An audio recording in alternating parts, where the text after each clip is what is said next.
Hey everyone, Jason here, aspiring entrepreneur, kicking the morning off with a good old-fashioned software showdown, Leadpages versus OptimizePress, checking out which is better and why. So I have two videos coming out this Friday and next Friday comparing the two. One will be the top 5 reasons OptimizePress is better, and one will be the top 5 reasons Leadpages is better, because there's definitely never a one-size-fits-all solution, even though I am strongly in the OptimizePress camp. And later today, hopefully I will have some YouTube ad results to show to you. Last vlog, I was talking about some stuff that I was trying to figure out and work on. So I think I've kind of gotten the campaign and the organization of those things down. So hopefully YouTube gives me some traffic, because all of the ads were approved late last night.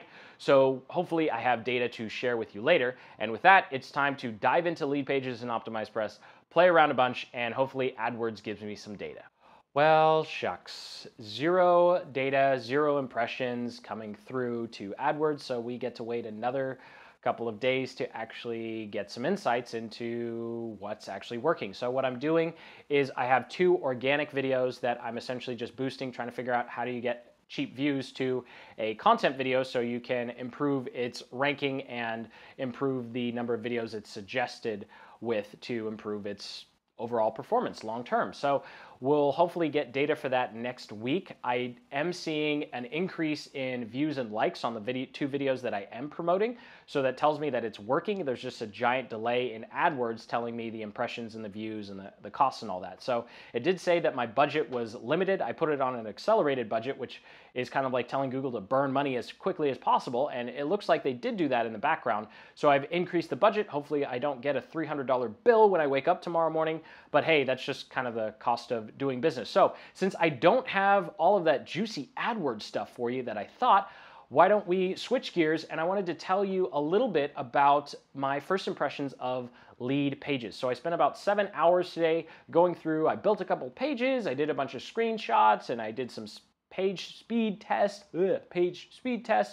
And so the first thing, I'll kick it off with a positive, and then we'll just go straight into the negative. So the positive is I actually really liked their standard builder. And so this is what landing page builders used to look like a couple of years ago, where you didn't have the drag and drop options or interface, which is something that I actually think has pushed landing page software back, because we all think that we need a really custom looking landing page when really it's the copy and maybe the images and definitely the offer that matter most, not like if the button is two-fourths of the page up here versus down there. And so what I really liked about Leadpages with the way that they had their old page builder was you essentially could just go through and turn elements on and off, and then I was able to put together a landing page in literally 10 minutes, because all I had to do was add the copy and swap out some images. And what's nice about the pages that are designed like that is when you take out elements, the page design doesn't fall apart.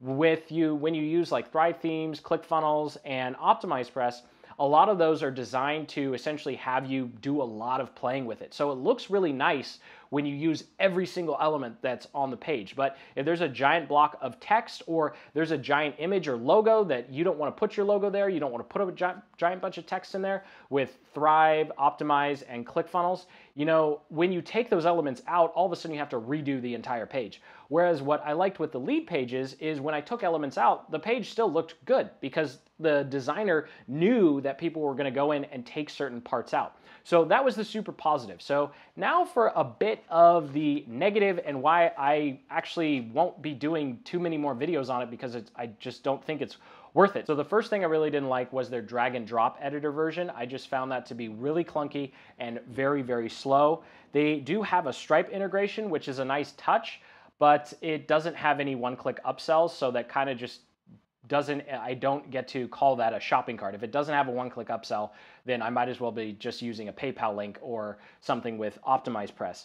So the drag and drop editor is slow, the Stripe integration was meh, and then what was really surprising to me was that the number of templates that they had and how few of them I actually wanted to use. There may be 10 or 12 that I could see myself using. There was definitely a much higher number of templates, but the number of templates that I'd actually want to use was significantly smaller. And finally, when I went to save the page, I had a bunch of issues saving pages, because you can't save the page until you've set up the email integration, which I think is absolutely insane. So if you spend a few, like 30 or 40 minutes putting together a nice page, and then all of a sudden you try and hit save, you can't even save it until you go to a different part, which, by the way, you better open up a new tab because nothing you did is saved, to set up your email integration and then tell Leadpages that you don't want to use their lead, I don't know what they call it, their lead something. You have to make sure you turn that off. And it's really not clear. I think I wasted like 15 minutes clicking around, and I finally figured out, like, oh, okay, you forcing me to integrate with MailChimp just so I could save a page. I understand if you force people to do that before they publish a page, which I think is a good idea. You don't want to publish and be like, oh, shoot, I forgot my email integration. But to just save the changes you make and force people to integrate, I mean, I get it. You want your software to be integrated and you want people to force people to kind of get tied into it, blah, blah, blah, blah, blah. But as a user, I just found that really, really annoying and stupid that I was frantically running around because I didn't want to lose all of the work I had just done. So I hope that's a little helpful to you. I'm still squarely in the Optimized Press camp, and I will be doing those review videos and then probably just saying goodbye to Leadpages, because at $79 a month, it's just 20 bucks under what ClickFunnels is, and ClickFunnels gives you so much more. So while I'm still not a fan of ClickFunnels, when it comes to ClickFunnels versus Optimized Press, or ClickFunnels versus Leadpages, man, I'm getting confused. ClickFunnels versus Leadpages, which I may do a video in the future, I don't know.